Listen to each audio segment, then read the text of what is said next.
Morning, everyone. Uh-oh. Who is this tasty treat? Hello, good morning. He's a long drink of water. I feel like I'm this, and I'm like trying to get help Ali out a little bit. Good morning, family. So glad to be here with you. And this is Bramma. Morning, everybody. Morning. Bramma. And this is one of my very good friends for many, many years. And Bramma is a Caribbean historian. And this is an amazing thing. He's a Howard grad. His degree is in Caribbean history as his specialty. And he's one of my best friends. He is a Trinidadian. We let him in the kitchen anyway. And so because today we're talking about the inter-island differences and just diasporic differences as we're continuing to cook the diaspora, it informs us. Let me just thank you and nice to meet you, Bramma. Nice to meet you. There's a lot of division among us, and this space was created to bring us together. And it is important, especially for me as a Black American, because in learning the diaspora, I'm also learning about the things that we lost. The things that we lost when they stripped us of everything. And, the Maroons retained some things. And for me, I'm like literally putting together the tapestry of our history in my own life through learning what's going on throughout the diaspora. So thank you, thank you, thank you. And I appreciate what we're going to learn today. I am super excited, principally because this is a fight we have all the time. This is a real life. Yeah. Every time we eat together, and I tell you, every time we get together as a tribe, our Calabash tribe, we eat, right, Ali? We we all have lunch together, we eat together, we have dinner together. There's never a time somebody sits and eats and everybody else is not eating. We're like, what is that? And that's part of our culture from an African standpoint, from an indigenous standpoint, is that when we're eating, it's a community aspect. It is important. It is as integral as listening to music, and everyone is listening to the music. That's why we like boom boxes, right? Like as a people. I've seen them making a comeback. Like people have these external speakers because we can hear the music, but we somehow want to play the drum for other people. And the food is another creative expression that can inform us about our history, and then it's something to share. And so, as you were saying, Professor Hunter, a lot of times there are divisive forces, let's just say, that want to keep people who just happen to be dropped off in certain places or brought to certain places throughout the diaspora and connecting back to Africa and other parts that to keep us from communicating. And even on any given plantation in the New World, different people may be imported from different places, stolen from their lands and brought as enslaved people, so they would not be able to speak the same language. It was vicious. So inside of those aspects, what we wanted to talk about today was really the things we have in common and the things we do differently, and it is its own historic lesson. So absolutely. We're going to do some sorrel. We're going to talk about how Jamaicans do it and how Trinidadians do it improperly. Better. And we're going to talk about curry, which, come on now, if you've been to a Jamaican restaurant, you've had curry. We're going to talk about how Trinidadians do not understand curry like we do, and it's forgivable, but we're going to talk about it. So I'm going to start with the sorrel, and I'm so glad that you agreed to do this, Bram. Absolutely, glad to be here. Yeah, it's this is a fight we've had for years. This is a decades-long fight. So in that it's a fight, I brought my weapon of choice. We're just going to make sure Brams doesn't try to get feisty. I have my weapon of choice, which is the weapon of choice for Caribbean people. Queen Nanny. It is carved in it. It says Queen Nanny. Right here on my sweatshirt as well. You have Queen Nanny. That's absolutely right. We have Queen Nanny here. Of the Maroons. Of the Maroons. So I have my machete carved out, baby. Because that's what we want, is to make sure people understand that all of the elements that we're using are due in great part to the people who persevered and survived these horrible atrocities and still made beautiful things, beautiful music, food, art, all of it out of this. So we're going to start with this, and Brams, don't ever get it twisted. I have my weapon of choice here. And Queen Nanny, Queen Nanny was famous for having 2 machetes too. She would often fight with 2 machetes, and she was so fierce as a warrior, as this pushback to the British Empire. They fought for, how long did they fight? Well, they had the Maroon Wars. It's believed that as Nanny was brought from West Africa, right? We believe it was Ghana. From the moment they arrived on the shores of Jamaica, she escaped the British and fled into the mountains. So she was a Maroon from day one, right? And then she led her people in a fight against the British by using camouflage style tactics and guerrilla war tactics to defeat the British. Yeah. And I think the war was like 5 years. Yeah. The British just couldn't take the pressure. She was applying the pressure, boo. They signed a treaty with the Maroons in 1739 and 2 treaties in 1740. So 60 years or 50 years before the start of the Haitian Revolution, Jamaicans actually had a treaty signed with the British saying, you guys wouldn't mess with us. This is our territory, and that we are sovereign, and this is a sovereign territory within the colony of Jamaica. Yeah. Sovereign nation within Sovereign it, nation, which is almost unheard of Yep. for the British. They're like, we will crush you under our boot heel. She was doing it, 2 machetes, not playing. That's why we have. Where'd you get your machete, and how do we get one? Oh, I'll drop you a link. I had this made clearly. You can get anything carved into it, and this was my choice. Because I regard and respect that this is how she was rolling. And I like my machete with extra teeth. These are razor sharp. Feel this, Ali. Can you feel this? Yeah, it's these are razor, like small razors. So just in case I miss you with this side, I'm going to come back with this side. Chop you down. There's nothing to talk about. It's going to do the talking. It has teeth. So the reason I talk about the machete too is it has everything to do with being the tool that we were given in the colonization and our kidnap to the New World, is that it was our weapon. It was the thing we used to plant. We buried in the ground, till the soil. We run it backwards. So it's not just. I mean, I like to joke, right? But it's not just a weapon.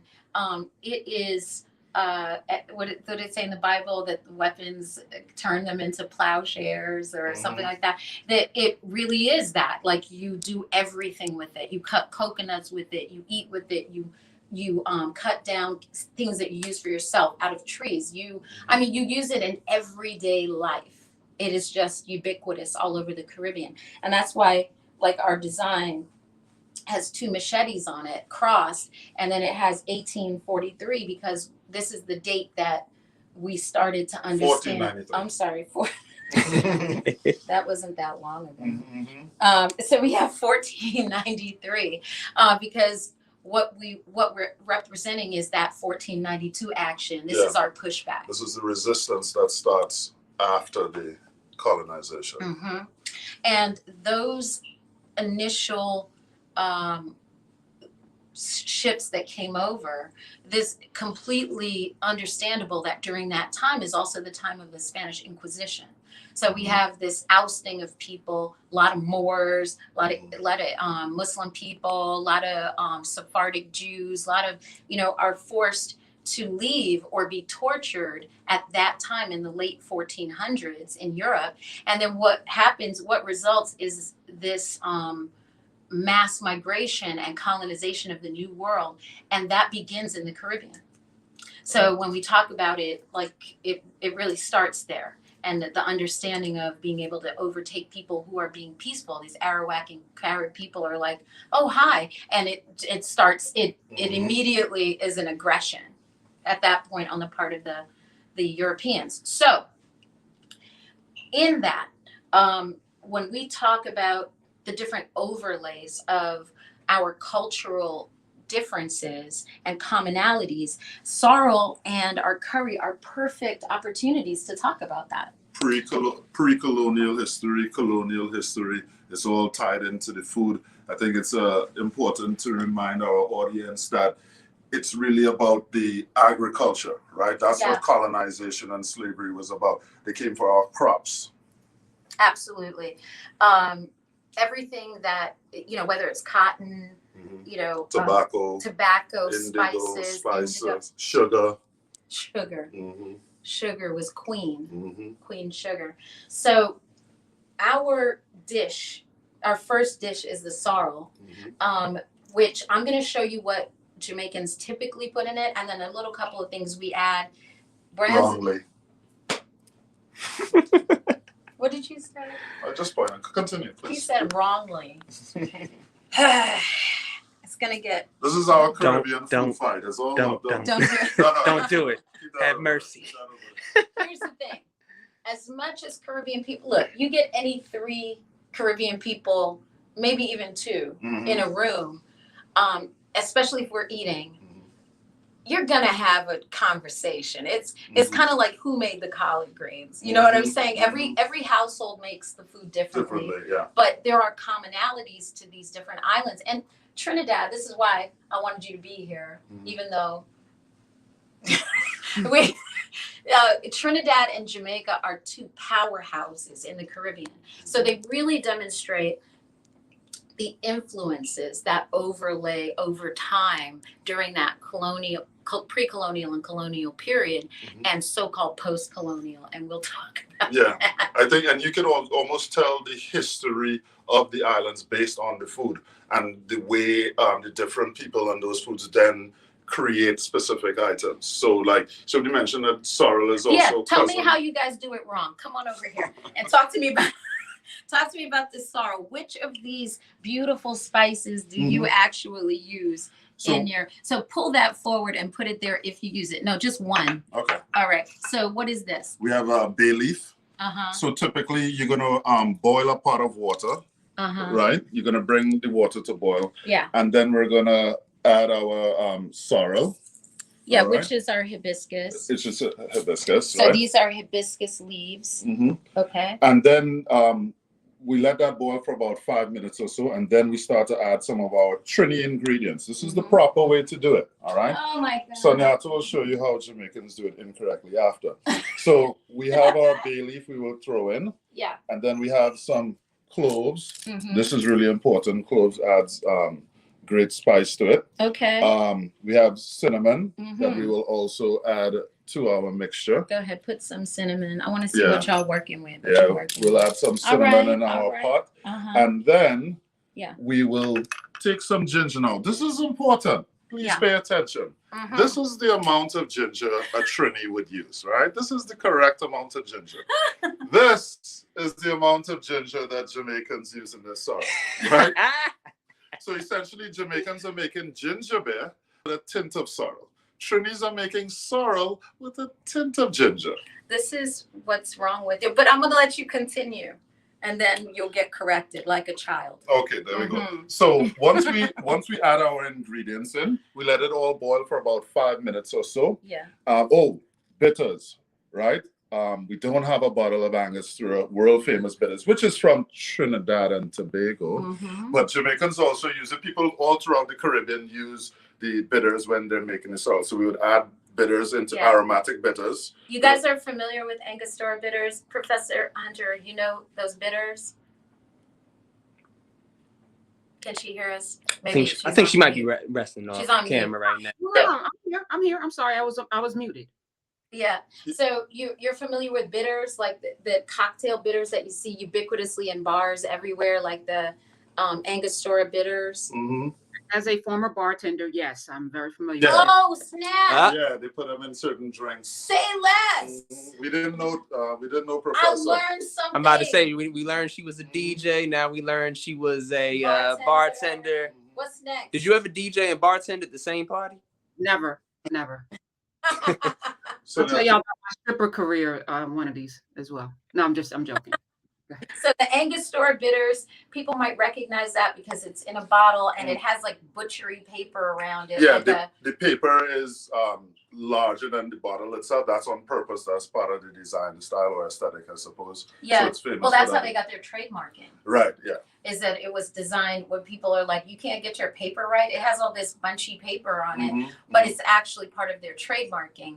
And that's an interesting story too, because we also use bitters. Angostura bitters are from Trinidad. They're originally from Angostura, Venezuela. That's what I was gonna say. Angostura means the narrowing. So the Orinoco River in Venezuela, which runs throughout South America, one of the biggest rivers there, other than the Amazon.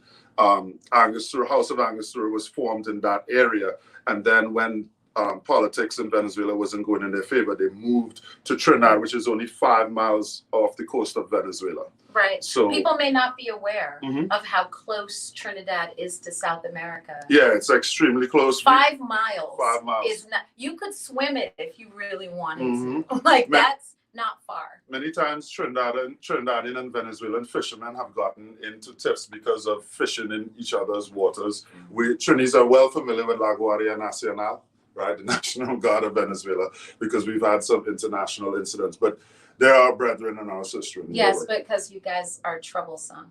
So I would say TNT. TNT, Trinidad and Tobago, TNT. TNT, Trinidad. Blowing up the place. Yes. So I will say this is interesting that even in the music it relates. Like when you have calypso songs like Matilda. Matilda, Matilda, Matilda, she take me money and run Venezuela. Like it's in the songs. So somebody got burned and she ran to Venezuela. Didn't take it long. No, that was the original scammer. Yeah. They call us Trinidadians too.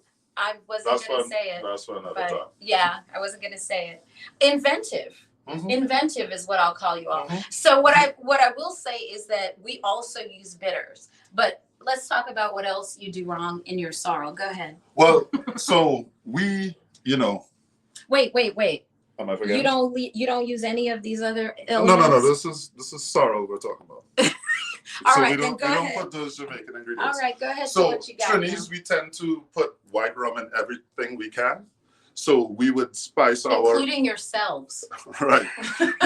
we would spice our sorrel with white rum, but we would never use Jamaican rum.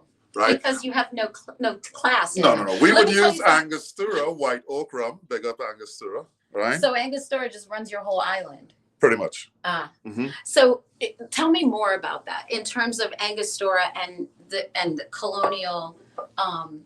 I feel like there's some ties there. Yeah, well, so Angostura came to Trinidad in 1870, I believe. And so Trinidad was still a British colony at the time, right? And so, like in most colonies, you have elite class, right? So House of Angostura, the people who ran that company would have been in the elite class, right? They would have been working with the government, the colonial government, directly to produce rum and distilled spirits in Trinidad and Tobago. And in fact, they're the only company that has the right to distill spirits in Trinidad and Tobago. So wait. They got a monopoly. Are you saying wow? That, I just need to be clear. So Angostura as a brand is the only brand, the only company that is able to make liquor. I believe so, yes. In your country. And if that sounds strange to you, that sounds like a monopoly. A monopoly is because it is, and therefore you can see the remnants all these years later of colonialism still, in my opinion, existing in Trinidad and Tobago. And in fact, we don't have a bottle to show you, but Angostura has the seal of appointment of Queen Majesty. That's what they say, not what I say. Elizabeth II on the bottle, and so it's one of those things where I did put that up. I put that up on our Instagram like a couple weeks ago. Right.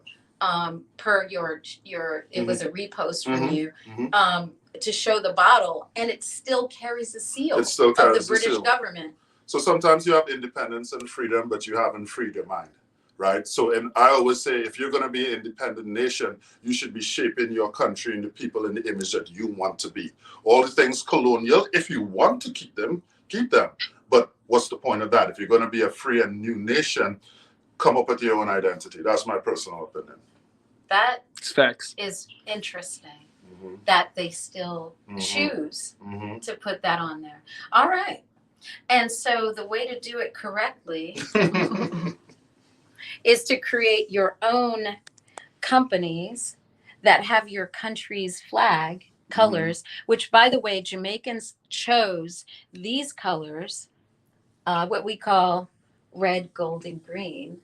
I mean, yellow, green, gold, yellow, green, black, because we did not want red, white, or blue to appear in our new sovereign flag. Once we had independence, we chose this because we did not want to bear the mark of colonizers' colors. Right? This is branding. Yeah. Like if I say Starbucks, you can picture the green. If I say McDonald's, you got the yellow and the golden arches.